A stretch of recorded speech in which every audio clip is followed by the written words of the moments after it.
Love is not just a path for experiencing oneness.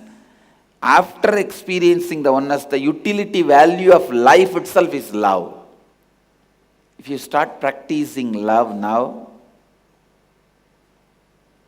meditating on love current of Mahadeva, you will experience oneness, and after the experiencing oneness, the way you operate, the way you cognize, the way you move, the way you live, the way you exist, the whole thing will be same love in a different dimension. Let all your exaggeration be centered on God. If you are poor, not to have a guru in your life. If you are rich enough, luxurious enough to have a guru, shift everything to him. Center it on him. He will center it on Guru, on God.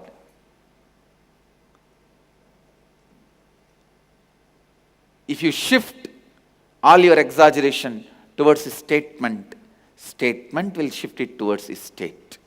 Because statement and state are finally one and the same. My name's Nithyananda. I'm from Los Angeles area in California in the USA. I'm Vaishnavi from Bangalore. I'm a dentist. Varanasi is so shocking because it's like traditional India, a side of India coming from Bangalore that I've never seen before. It's so nice how everyone lives together, and you know they're so inclined with Hinduism, and that's so beautiful for me because I find it so fascinating and so nice. The Vishwanatha temple and the Annapurna temple, and culturally I think Varanasi is just the best place to be in.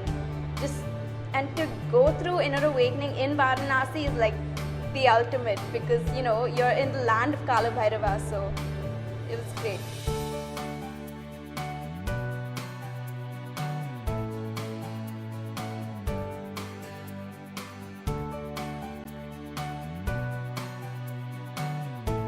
We went to the Manikarnika Ghat where we went through the burning experience, and that was so incredibly profound and powerful for me. I could literally feel so many, felt like thousands of years and incarnations just melting and dissolving away with this fire. The death process was probably one of the most powerful experiences I've ever had. Experience went on just after the death process. We have written all the fears we have about the death. And as I have written, the same is like exposing when I'm there for the same situation. I don't feel like any fear or anything. We had the death process and where we went to Manikarnika Ghat and everything, and Swami guided us through a particular meditation with the fire. And after that, on the way back, there was like a huge storm that apparently none of the people on the boat had ever seen before, despite of dealing with the river for years. In that kind of storm, I felt it was like a test for us to really see whether our incompletions with death was still there or not. And I can say this without doubt, there wasn't a single moment where I panicked or I was shocked or anything like that. It wasn't just me, I couldn't see anyone on my boat who was panicking, which just showed that death process was so successful. It was so beautiful.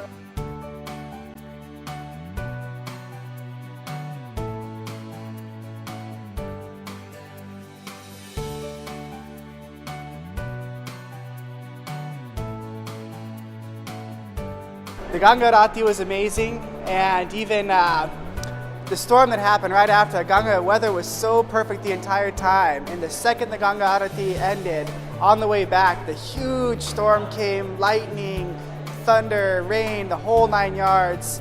And our boat was the second boat. Swamiji's was just ahead of ours.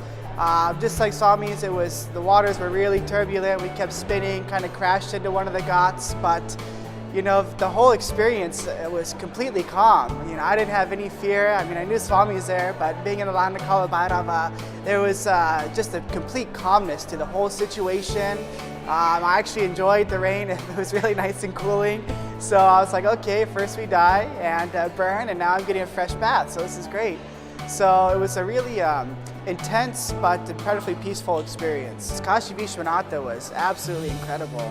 Being able to see this Jyotirlinga, which is considered the most powerful of the 12 Jyotirlingas, and physically touch it, and then combine it with the energy field of Swamiji himself, it took on a whole nother level of Shakti, and it was very moving to be a part of that and witness it. So it's just these beautiful little moments with the Master that make everything worthwhile, especially when you have such an ancient area such as Varanasi.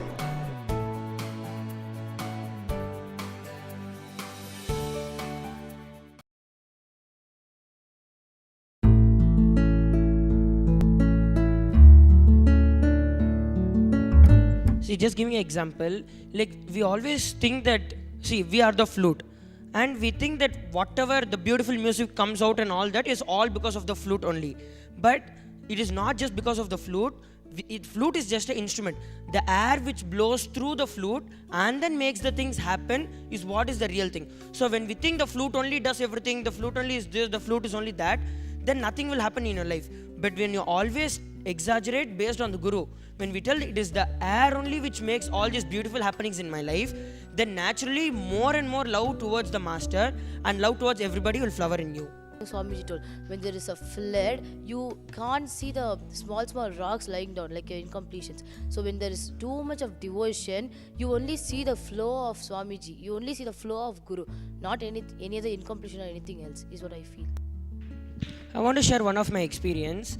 Like this happened a few years ago, where when we used to practice for Mallakamba, that time we also had a practice where the master who was teaching us Mallakamba, he was also teaching us like tying a rope to your waist and then having a fireball around it and roaming around, means spinning around with it upside down. So we are all practicing it, but without any fire, just normally like that. And I never practiced that with fire before. So and we had to present it in front of the audience. So Madhvet, Rishadvet and the master told, all of them told, it's too dangerous for you to do with fire, just do it normally. So then Swamiji was also present for the presentation that time. Then Swamiji asked, hey, what is this? What are you going to do? Then the master replied that in that ball we'll pour kerosene and burn it. Then I had no idea that he's going to do it like that at all. Then Swamiji told, hey, will he be able to do? He asked the yoga master. Then the yoga master told, yes, I'm very sure he'll be able to do. Then I looked at Swamiji. Then Swamiji told, okay, come on, do it. Then that time I just thought, oh God, how will I be able to do it? I've never practiced it till now. Then I just remembered of something. Like before that, in one of the satsangs, Swamiji told that, see, whenever you have an incident or whenever you have something in your life, always have the plan A as the Guru, plan A as the God. Don't have Swamiji or the Guru as plan B. If you plan for something else as plan A, then whatever you give on the Guru will just disappear. So I just thought that, yes, now Swamiji has told, he has given me the energy also, he will take care of me. So I made my plan A as Swamiji. Instead of thinking how will I do, instead of exaggerating on myself, I put the whole thing on Swamiji, exaggerated it on Swamiji. Then immediately in that instance, I was successfully able to do the whole thing with fire, and it came out as a very big thing just because I exaggerated the whole thing on Swamiji. If I exaggerated the whole thing on myself, then I would have made some mistake and I would have tumbled and did some mistake. But because I had my plan A as Swamiji and exaggerated on Swamiji, everything went on very well and Swamiji took care of me. Okay, I want to share experience. Before, like maybe a year ago, we used to do this Tamil talk show. So we used to speak about like all like Swamiji's truths in Tamil. So actually, I'm not so good at Tamil. So I really didn't have the confidence. Like I was exaggerating my problem that I didn't know Tamil. So like the first few talk shows which I did was so bad and so pathetic, and I was actually speaking English instead of Tamil. So because of that, one day Swamiji came and he told that you guys just sit, I'll just flow through you. So when I stopped exaggerating on myself and just believe that Swamiji's Tamil is so great, he'll just flow through me. So when I started speaking from that space, my Tamil really improved. Instead of talking English in Tamil talk show, I started talking in Tamil.